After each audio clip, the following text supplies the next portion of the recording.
Hi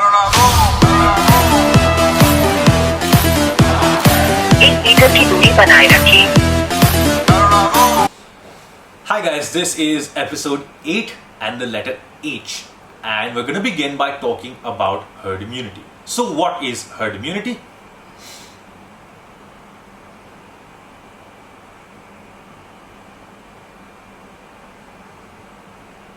So let me unravel that for you. Herd immunity is basically a concept that has been developed to protect susceptible people from diseases, not just COVID, all diseases. Basically, the idea is that as soon as people get immunity to a disease, after having either recovered from the disease or being given a vaccine, the spread of the disease through a population slows down.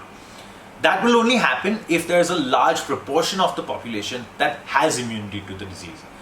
The main fact here is that as soon as that large proportion of people get immunity to the disease, they end up protecting people that are going to be more susceptible to it. So how does that relate to us and COVID? Well, in COVID we have two problems. One, we have something called a naive population, which basically means that at present there is no immunity to it. There is no vaccine, and the number of people that have recovered is very, very low.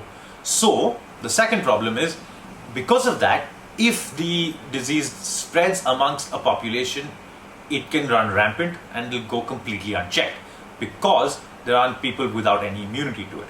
As soon as their immunity develops, the spread will slow down. So explaining that, we have to explain something else. It's called the R0. Now what is the R0?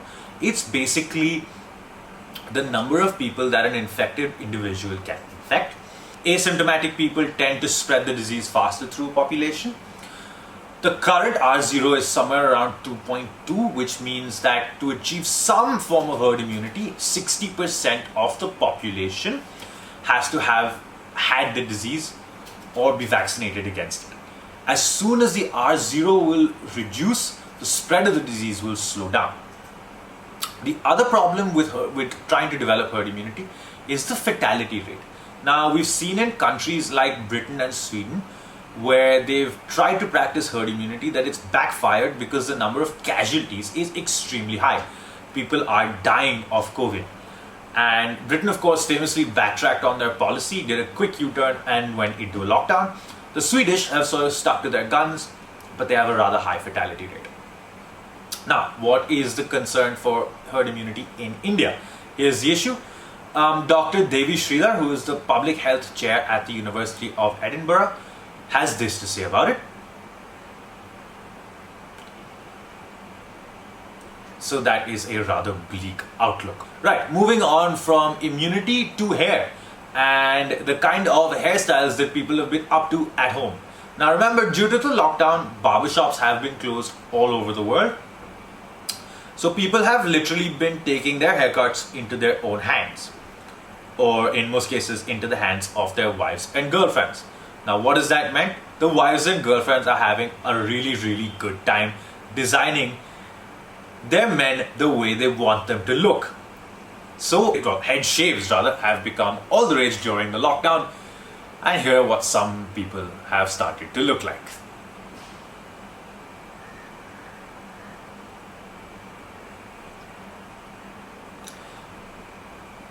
And even if you don't shave your hair, apparently you have a clear-cut hairstyle winner.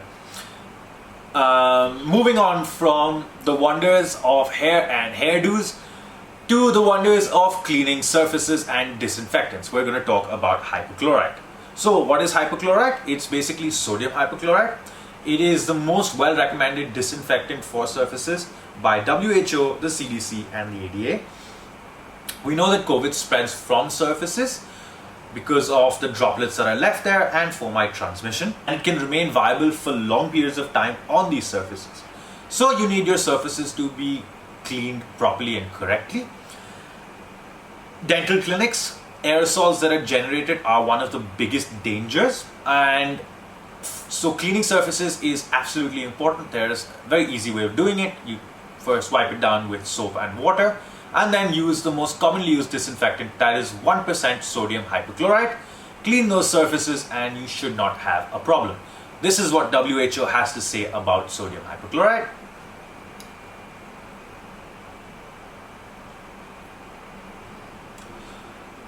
So 0.1% of the solution can kill the virus within 1 minute. So 1%, way higher than that, should do the job. If, however, you cannot find hypochlorite, then you have an easy alternative, which is 60% alcohol. Remember, not to drink it though. There was one sad incident with sodium hypochlorite, which was earlier on in the lockdown. Migrants crossing the border from Delhi into Uttar Pradesh were sprayed on entering the state by authorities. Bit of an unfortunate incident. The Municipal Corporation of Mumbai has used it to great effect, and they've tried to keep the city and their hospitals clean using hypochlorite. So remember, clean your surfaces, clean your head, and stay safe.